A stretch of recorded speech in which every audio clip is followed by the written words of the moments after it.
असतील तर ते बघणं आमचं चाललेलं आहे। एक मुद्दा अजून या ठिकाणी मला असं वाटतं नानाभाऊ आपण बसल्या बसल्या बघला रोहित पवारांनी मांडला की सीपी वेगळं बोलले आणि मी असं बिलकुल नाही। सीपींनी हे सांगितलं की हे प्री प्लॅन होतं की नाही या संदर्भात आम्ही चौकशी करतो आहोत, या संदर्भात आम्ही त्याची माहिती घेतो आहोत, अजून आम्ही अंतिम निष्कर्षाला आलेलो नाही नागपूरच्या प्रकरणात। त्यामुळे सीपी वेगळं बोलले मी वेगळं, सीपी जे ब्रीफ करतात तेच इथे आपण बोलत असतो, काय फार आपण वेगळं बोलत नाही, त्यांच्याचकडनं आपल्याकडे ब्रीफिंग येतो। आणि मी पुन्हा सांगतो नागपूरच्या प्रकरणामध्ये ज्यांनी पोलिसांवर हल्ला केलेला आहे त्यांना कबरीतने खोदून काढू, सोडणार नाही। बाकी सगळ्या गोष्टी क्षम्य आहेत पण पोलिसांवर हल्ला हा क्षम्य नाही। त्यामुळे त्यांच्यावर जी स्ट्रिक्टेस्ट कारवाई आहे ती कारवाई करून विविक्षित वेळेमध्ये त्यांच्यावर ही सगळी कारवाई केली जाईल। पण आता नागपूर शांत आहे, नागपूर तसं शांततेकरताच प्रसिद्ध आहे। 1992 नंतर नागपुरात ते आणून घेऊ नंतर मांडा। त्यामुळे 1992 नंतर नागपूरमध्ये कधीही दंगल झालेली नाही। त्यामुळे परवाचा झालेला इन्सिडेंस हा काही लोकांनी याच्याकरता काही हा समाज तो समाज असं नाही पण काही लोकांनी हा जाणीवपूर्वक केलेला त्या ठिकाणी लक्षात येतो। कारण जसं त्या ठिकाणी औरंगजेबाची कबर जाळली गेली आणि त्याच्यावर कुठली आयात लिहिलेली नव्हती, कुठलीच नाही, त्याचं नीट आम्ही व्हेरिफिकेशन केलं, त्याला मॅग्निफाय करूनही व्हेरिफिकेशन केलं, पण जाणीवपूर्वक आयाती जाळल्या अशा प्रकारचे त्या ठिकाणी मेसेजेस फिरवण्यात आले आणि त्यातून अशा प्रकारची घटना पुढची जी काही आहे ती घडलेली आहे। आणि म्हणून अशा प्रकारे जे लोक सामाजिक स्वास्थ्य बिघडवतात, जाणीवपूर्वक अशा प्रकारचे अफवा पसरवतात त्यांनाही दोषी धरण्यात येईल आणि त्याची कारवाई झालेली आहे, काही लोकांना पकडलेलं देखील आहे। त्यामुळे या संदर्भात कुठल्याही परिस्थितीमध्ये अतिशय कडक कारवाई ही केल्याशिवाय आम्ही थांबणार नाही। मी पुन्हा एकदा सभागृहाला या निमित्ताने आश्वस्त करू इच्छितो की कायदा आणि सुव्यवस्थेच्या निमित्ताने निश्चितपणे अनेक चॅलेंजेस आपल्या समोर आहेत, पण राज्य सरकार ते चॅलेंजेसला सामोरं जाऊन त्यातनं राज्यातल्या जनतेला चांगल्यात चांगलं कायदा आणि सुव्यवस्थेची परिस्थिती कशी असेल राखता येईल असा प्रयत्न राज्य सरकार निश्चितपणे करते। म्हणूनच अध्यक्ष महोदय, गृह विभागाशी संबंधित सन 2025-26 या आर्थिक वर्षासाठी पोलीस व तुरुंग या विभागासाठी मागणी क्रमांक B1 ते B11 या खालील 36,614 कोटी 68 लाख आणि 9,000 इतक्या रकमेच्या अर्थसंकल्पीय मागण्या सभागृहात सादर करण्यात येत आहेत, त्या सभागृहाने मान्य कराव्यात अशी सभागृहाला विनंती करतो।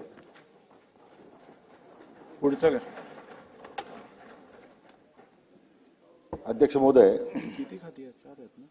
जलसंपदा विभागाच्या मागण्यांच्या दरम्यान या सन्मान्य सदस्यांनी त्या चर्चेत भाग घेतला ते सन्मान्य विजयजी वडेट्टीवार,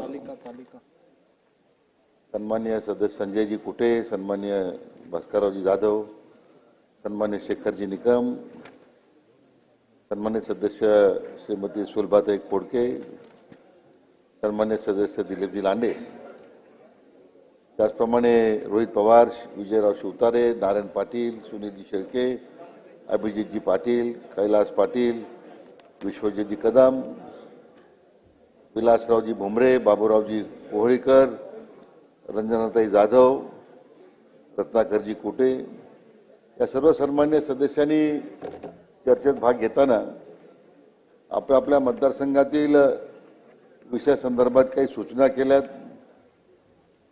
योजनेचं सर्वेक्षण करावं, प्रशासकीय मान्यता देण्यात यावी, अनेक वर्ष प्रलंबित असणाऱ्या योजनेना पूर्ण करण्यासाठी निधी उपलब्ध करून द्यावा, अशा ज्या काही योजनेसंदर्भात किंबहुना जुनी झालेल्या केटीवरचं रूपांतर बॅरेजेसमध्ये करावं,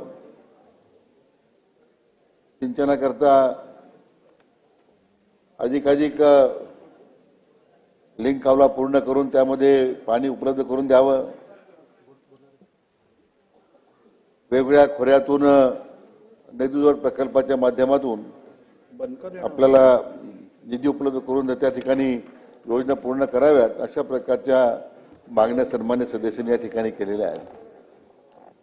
मी सन्मान्य सदस्यांना आश्वासित करू इच्छितो की आपण केलेल्या ज्या मागण्या आहेत त्या संदर्भात निश्चितपणे आपल्या केलेल्या सूचनावर महामंडळ विविध महामंडळाकडून काय कार्यवाही करण्यात येते आलेली आहे या संदर्भात आपल्याला कळणार.